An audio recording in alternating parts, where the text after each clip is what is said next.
ইতিমধ্যে খবৰ পাইছিলোঁ যে ডেলিভাৰী দিব অহা এজন ল'ৰাই ডেলিভাৰী দিব আহিছিলে। তেওঁলোকে অৰ্ডাৰ দিছিলে 3টা বস্তু থকা এটা কম্বো অৰ্ডাৰ।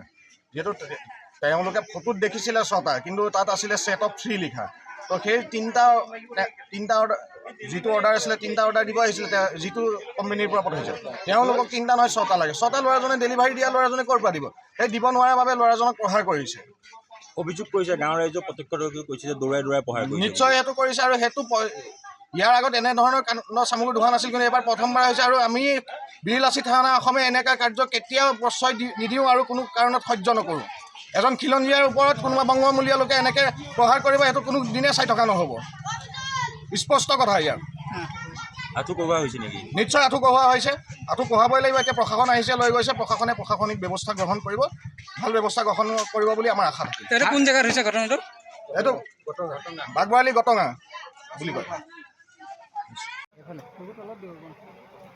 কি হৈছিলে ঘটনাটো অকণ মই দেৰিকৈ গম পাওঁ আচলতে। তাৰমানে কি, ইয়াতে কোনোবা ডেলিভাৰী বয় এজনে কোনোবাই অৰ্ডাৰ দিছিলে কিবা কাপোৰ অৰ্ডাৰ দিবলৈ আহোঁতে ইয়াত বোলে ডেলিভাৰী বয়জনক কোনোবা এজনে অলপ মাৰপিট কৰিছে বুলি শুনা পাই লগে লগে আহিলোঁ।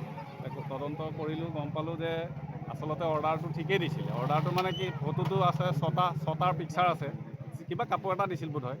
6টা ফটো আছে, ভাবিছে 6টাই আহিব। তাত লিখা আছে 3টাহে হয়। বুজি নাপালে আচলতে। যিজন কাষ্টমাৰ অৰ্ডাৰ দিছিল তেওঁ বুজি নাপাই পেলাই 6টা দিছিলোঁ, কিয় 3টা আহিল বুলি, সেই বুলিয়ে বোলে তেওঁক অলপ প্ৰহাৰ কৰিছে বুলি শুনা পাইছোঁ। অন্যতা যদি বিষয়ে সুধোঁ, এই ব্যক্তিজন য'ত আছে সেই মাটিকে চৰকাৰী মাটি তেনেকৈ ম্যাদী পতা, যিহেতু আপুনি ইয়াৰে গাঁও প্ৰধান। এইটো আচলতে মই যদিও গাঁও প্ৰধান হয়, তেওঁলোকৰ লাভটো আচলতে বেলেগ। তেওঁ য'ত আছে তেওঁ সেইটো গটঙা বুলি কয়, মোৰ লেটত নপৰে। সেইটো গটঙা গাঁও প্ৰধানে সেইটো বেছিকৈ জানিব। সেইটো মই এইটো জনামতে এইখিনি তজীব হয়, চৰকাৰী মাটি নহয়, তেওঁলোকৰ ম্যাদী। কিন্তু যদি তেওঁলোক যিজনে ঘটনাটো কৰিছে তেওঁ কি মাটি আছে সেইটো মোৰ লাটত নপৰে, গটঙাত পৰে। গতিকে তেওঁহে সবিশেষটো জানিব, মোৰ হাতত ইমান তথ্য নাই। পাৰ্চেল আছিলে 6টা, আপোনাৰ ফটোখনত 6টা আছে, এনেই কোৱান্টিটি 3টাই লিখা আছে। মানে ডেলিভাৰ্ড কৰিলোঁ। ডেলিভাৰ্ড কৰাৰ পিছত মানুহজন মানে 6টা আহিব লাগে বুলি ক'লে। মই বোলো 6টা লৈ 3টা আহিছে। মই বোলো যদি ৰিটাৰ্ণ মাৰি দিয়ক বুলি ক'লোঁ।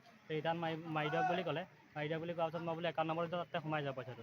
তাৰপিছতে একাউণ্ট নম্বৰ সিহঁতৰ নাই বুলি ক'লে। নাই বোলে মানুহজনক মাতি আনিলে। মানুহজনক মাতি অনাৰ পিছত মানুহজনে কৈছে বোলে মই বোলো একাউণ্ট নম্বৰটো দিয়ক, মই ইয়াত দি দিওঁ। পইচাটোৰ পিছত ডেলিভাৰ মানে আপোনাৰ ৰিটাৰ্ণ নিয়াৰ পিছত পইচাটো সোমাই যাব বুলি কোৱা মানুহজনে ক'লে তেতিয়া এনেকৈ নহ'ব, OTP বহুত আহে, তেনেকৈ দিব নে পইচাটো এতিয়াই দিয়ে, এনেকৈ বুলি ক'লে। মই বোলো মই এইটো দিব নোৱাৰিম, ডেলিভাৰ কৰাৰ পিছত পইচাটো দিব নোৱাৰিম ৰিটাৰ্ণ, বোলো পিছতহে পাব, এনেকৈ বুলি ক'লোঁ। তাৰপিছত মানুহজনে মোক বাইকখনৰ ফটো উঠাইছে, উঠাই পেলাই বাইকৰ চাবিটো লৈ পেলাই দৌৰাই মাৰিছে। তোমাক পিটন দিছে?